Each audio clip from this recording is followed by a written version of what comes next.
pretty sure that a lot of you who are not Nigerians who came across the title of this video on YouTube are already wondering what is the meaning of Japa. You know, when you are able to run away from a very uncomfortable situation or from a non-conducive environment, that is what Nigerians over here refer to as Japa. For those of you who are Malians, I'm sure you must have heard that word in Naira Mali songs a lot, like Japa, Japa, Japa, lo London, you know. So it's like run away from Nigeria, run away from here and there. And I think it's very important for me to put this disclaimer out there that this video, whatever I say on this video, is not targeted at killing the dreams and ambitions, okay, of whoever is interested in relocating abroad. Whatever I'm going to be saying in this video is basically aimed at enlightenment for everyone, including myself, you know, so we do not fall into the trap of making the mistake of joining the bandwagon. So just because everybody is relocating, oh, me too, I have to relocate, blah, blah, blah, I have to level up. Let's just start. Let's get into the video proper. Last week, a popular Nigerian pastor, Pastor Paul Adefarasi, went viral on Instagram and Twitter because of a sermon he dished out in his church.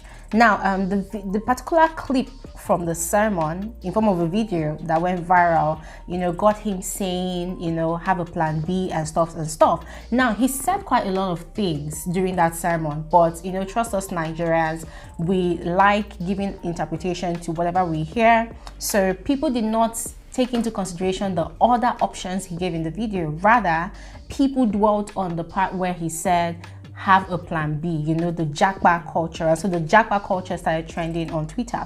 I'm just going to play that video briefly and then we'll come back and analyze what Nigerians actually do not really understand from that video that he was trying to say. I bring you greetings from Pastor Ifai, who's busy taking care of a frontier of our world and preparing our escape route.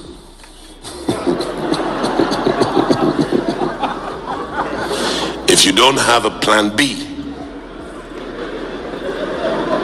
I know you have faith, but I have faith too, but I have a plan B. And with technology, I can speak to you from anywhere in the world.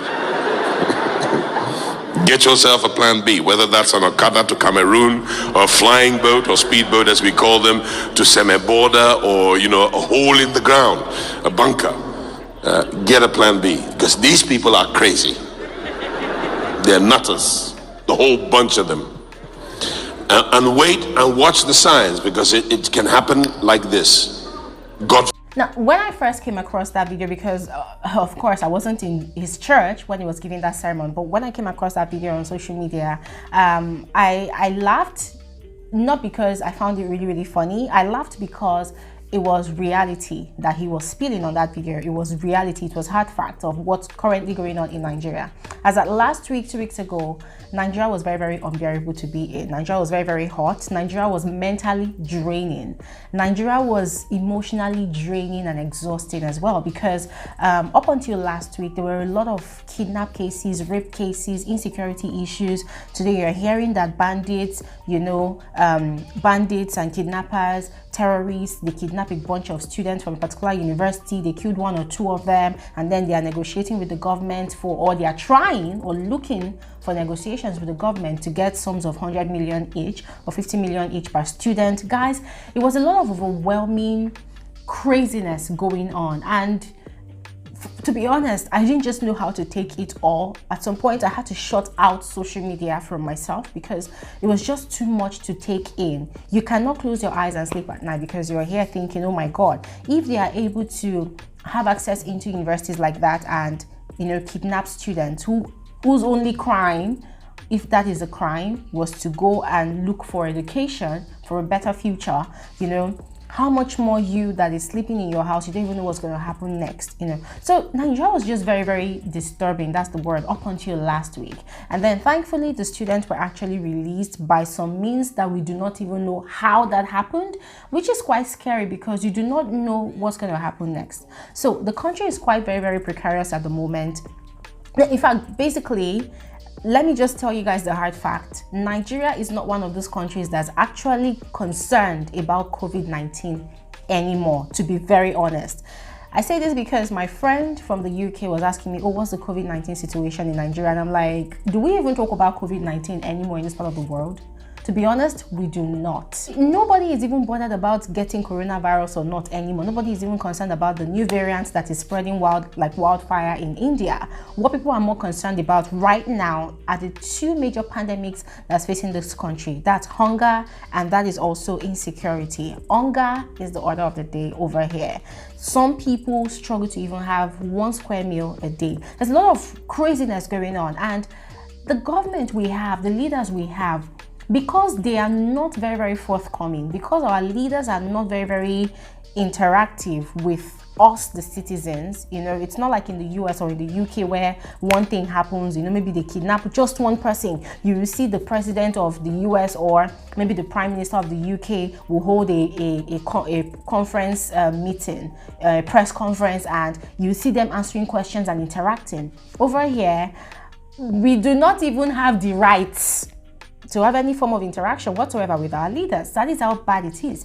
And so guys, that was the reason why that pastor put out that, not put out any, because he didn't put out the video, but that was why he said what he said in his sermon, and I could totally relate. However, in as much as he's spewing a lot of facts in his sermon, it's crazy how us Nigerians as well tend to decode or deduce what we want to hear from a particular message.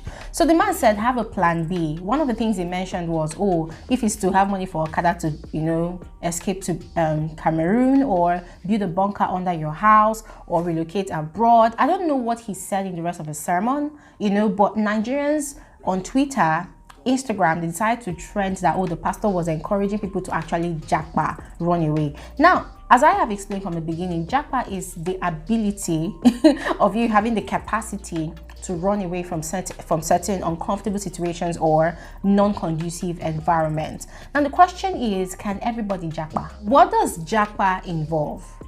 In other words, what does running away involve? Running away involves you having the means to actually do so.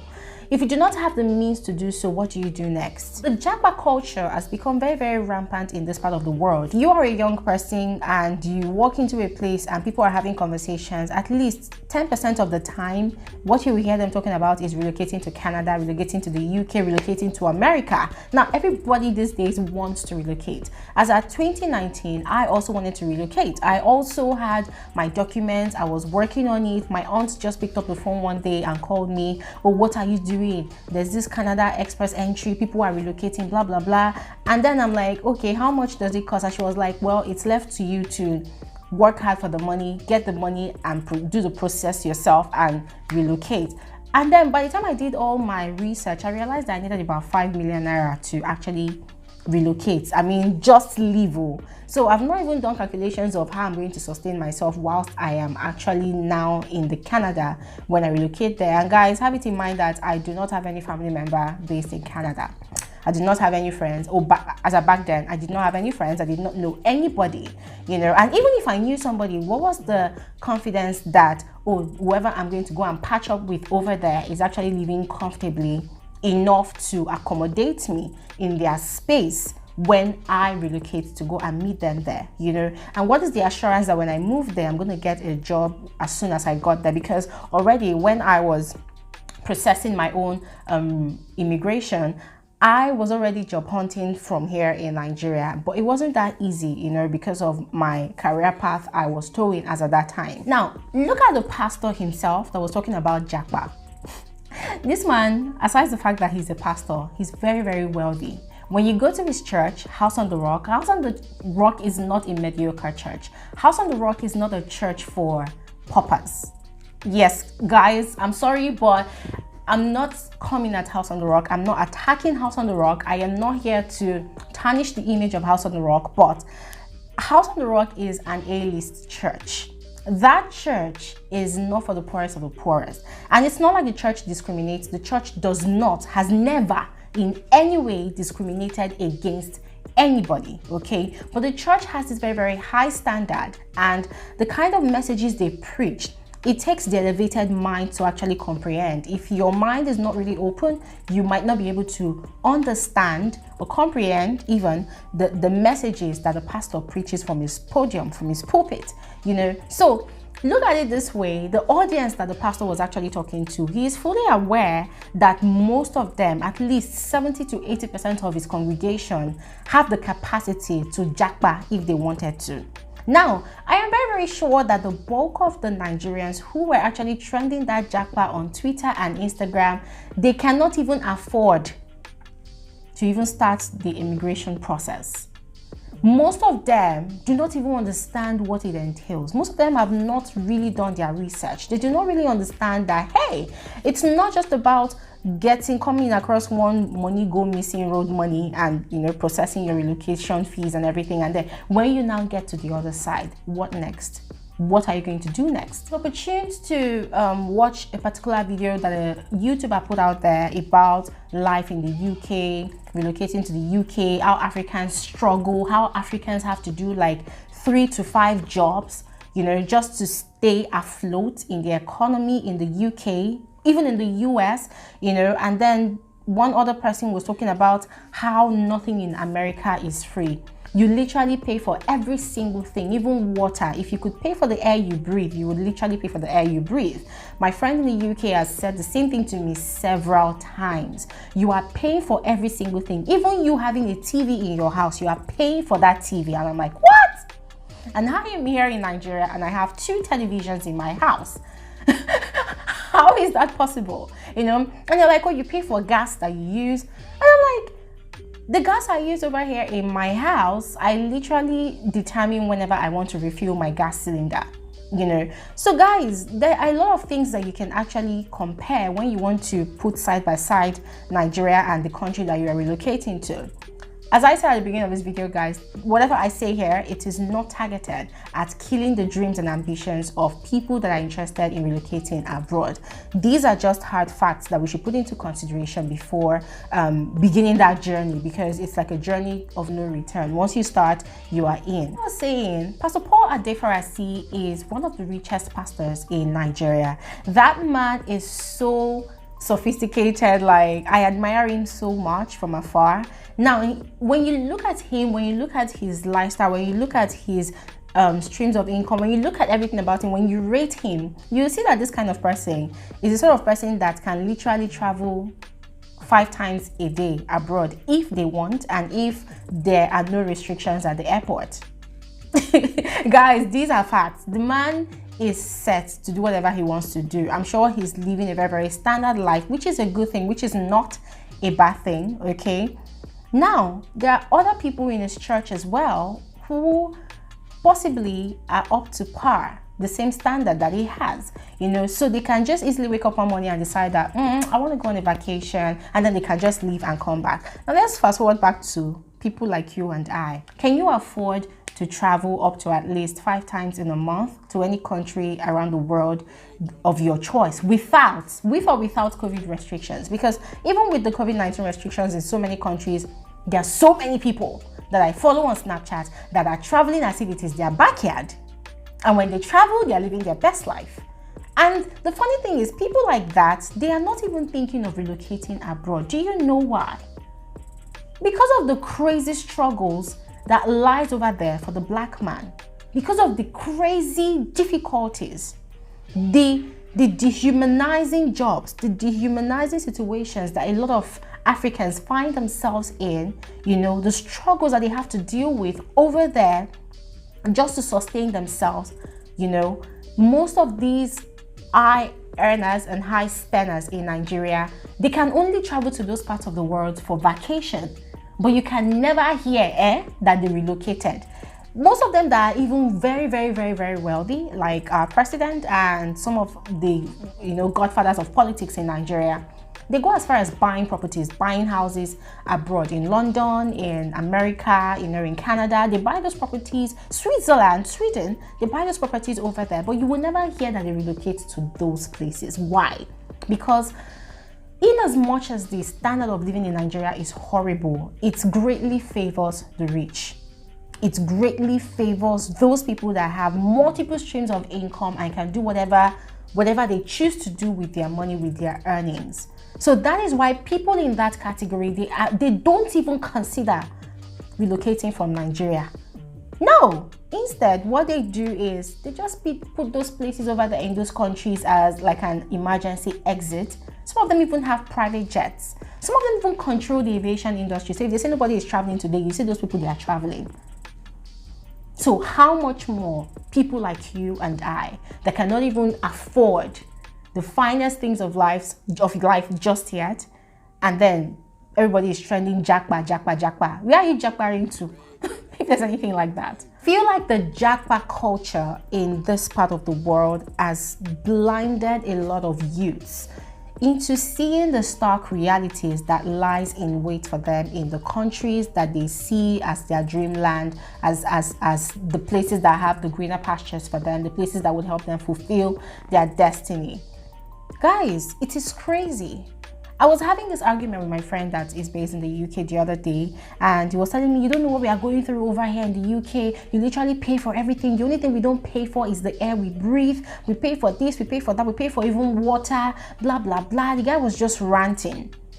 And I wanted to hit him hard because I was vexed at that point in time. And I told him, you that you're complaining, why don't you relocate back to Nigeria? And then he went silent. I'm like, why don't you relocate back to Nigeria? And he was like, well, I've been here for over 20 years. So there is no point now, because all those many years I spent struggling, I have been able to overcome those years. And now I am trying to live a considerably comfortable life. But if I bring what I am earning in the UK to Nigeria, I will be one of the richest men. I'll be counted amongst one of the elites in Nigeria. So I'm like, okay, why don't you just come back to Nigeria then? And I was like, Glory, trust me, it's not about why don't you come back, it's about how I started. Till today, we are still arguing about that. But guys, what he said is a fact. And these are some of the things I heard from the video of that particular YouTuber. I mean, these people spilled a lot of hard facts. You know, I cringed when I heard most of these things they said. And one of the things they said was, when you relocate to that country that you feel is your dream country, every other African that you meet over there, they see you as a competition. Every other African that you see over there cannot be your friend, because everybody is running their own race. Everybody is struggling to get to their dream life. So some of them, it might take them about 20 years, 30 years. And then some of them do not even live to see the fruit of their labor at the end of the day. So at the end of the day, it's probably family members whom they've been working and sending money to back home that actually enjoy all their sweat and all their struggles, doing a lot of degrading jobs, doing a lot of crazy things. What is the point? The point is, Japa is not always the solution. Japa is not always the way forward. I'm not saying if you want to relocate abroad, you shouldn't. Please, by all means, go ahead. If I had a chance right now to also do the same thing, I would do the same thing, guys, but on grounds that I have laid my bed over there where I am relocating to. If I know that there are no provisions for me to have a soft landing over there, guys, I'm sorry to say, but I will not want to risk it, because where I am here right now, I am not the richest person, I am not the poorest person, but at least I am surviving, and I am not really doing anything degrading over here to achieve my dreams. I'm hustling, you know. But if it means now that I have to now go and start from the scratch, eating shit and doing all manner of stuff, guys, I think I'll have to actually chill and, you know, work harder so that I am able to take those vacations, you know, have my escape route once in a while. And then when I become bigger, I build that house, buy that property that I want abroad, and then I choose, you know, by my own choice if I want to relocate or not. It might take a while, but guys, what do you think? Let me know in the comment section below. I just felt like I should bring all these things to fore, talk about it. I want to know you guys' own opinion about this matter of Japa, run away, do this and that. Which would you prefer? You know, I know it's not everybody that wants to stay in Nigeria and fix Nigeria. Well, it's not a superhuman effort anyways. But guys, let me know your thoughts in the comment section below. I look forward to reading from you all. Have an amazing day. Bye.